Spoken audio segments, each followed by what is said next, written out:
কিমান ভাল পালে ককায়েকক নিজৰ লিভাৰ এটা দান দিব পাৰে ভাইকে। ককায়েকক লিভাৰ দান কৰি নতুন জীৱন দিলে লখিমপুৰৰ মৃগাংকই।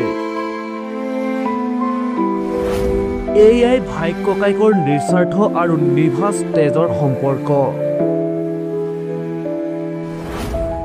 নিজৰ জীৱনৰ কথাও চিন্তা নকৰি মৃগাংকই ভাতৃ ৰেমনজিতক দিলে লিভাৰৰ এটা অংশ। হয়, আজি আপোনালোকক কম ভাইক ককায়েকৰ এটা নিস্বাৰ্থ মৰমৰ কাহিনী। ককায়েক ৰেমনজিত আক্ৰান্ত হৈ আছিল লিভাৰৰ ৰোগত। লিভাৰ ট্ৰান্সপ্লাণ্টে আছিল ৰেমনজিত সুস্থ হোৱাৰ একমাত্ৰ উপায়। সেয়ে ৰেমনজিতৰ জীৱনলৈ পোহৰ অনাৰ বাবে আগবাঢ়ি আহিল ভাইক মৃগাংক। চিকিৎসকে লিভাৰ ট্ৰান্সপ্লাণ্টৰ কথা কোৱাৰ লগে লগে ককায়েকৰ জীৱন ৰক্ষা কৰিবলৈ আগবাঢ়ি আহিছিল মৃগাংক। মৃগাংকৰ এই সাহসী পদক্ষেপক সকলোৱে আদৰি ল'লে।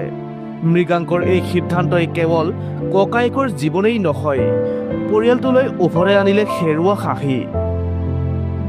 সঁচাই ককায়েক ভাইকৰ মৰমবোৰ এনেকুৱা হ'লে পিতৃ মাতৃৰ মনবোৰ সদায় গৌৰৱ আৰু আনন্দই ভৰি থাকে। ৰেমনজিত সোনকালে সুস্থ হৈ উঠক, আমিও তাৰেই কামনা কৰিছোঁ। News desk report, Assam media 24।